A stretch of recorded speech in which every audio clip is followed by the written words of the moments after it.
Joining me now, I have founder of the Guardian Angels, Curtis Silwa, who ran for New York City mayor against Eric Adams back in 2021. Curtis, thanks for being with me. I bet your phone is blowing up this week. Oh, yes, it is, because during the campaign, I said the swagger man here has no plan because he's all about the swag.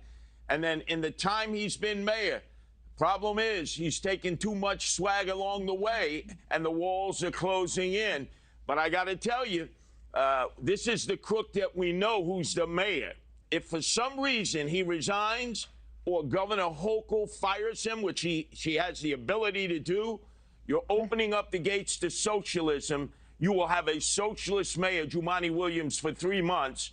And that is not acceptable. So I was going to ask you about him. He's next in line. What's your take on him being in office? And what would you tell New Yorkers? Oh, he wants to get rid of the police. He wants to open up Rikers Island and turn criminals loose. He would be in the streets today outside the UN with his keffiyeh singing from the river to the sea, Palestinians should be free. This would be like Robespierre during the Paris Commune. It would be off with anybody's heads who are moderate Democrats.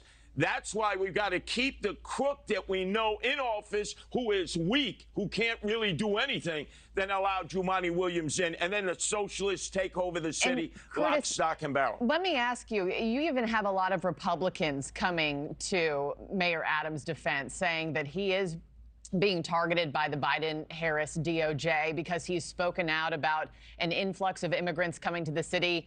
He has been, supportive of the men and women in blue. To your point about anti-Israel protests on college campuses in the city, they say he's being targeted. Would you agree with that from Republicans?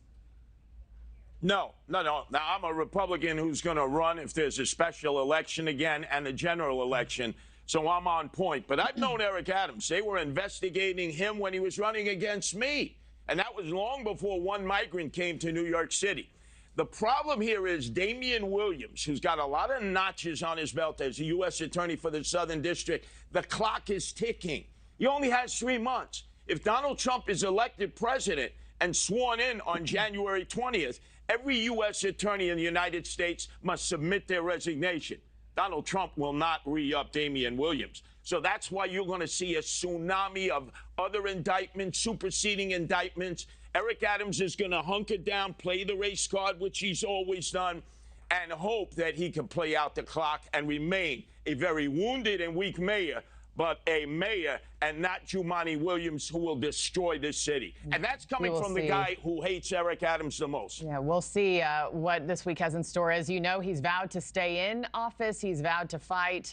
We'll see what happens today in court. Curtis Silwa, thank you so much for your time this morning. Thanks for watching, everybody. Go to joinnn.com to find NewsNation on your television provider. Also, don't forget to click that red subscribe button below to get more of NewsNation's fact-driven, unbiased coverage.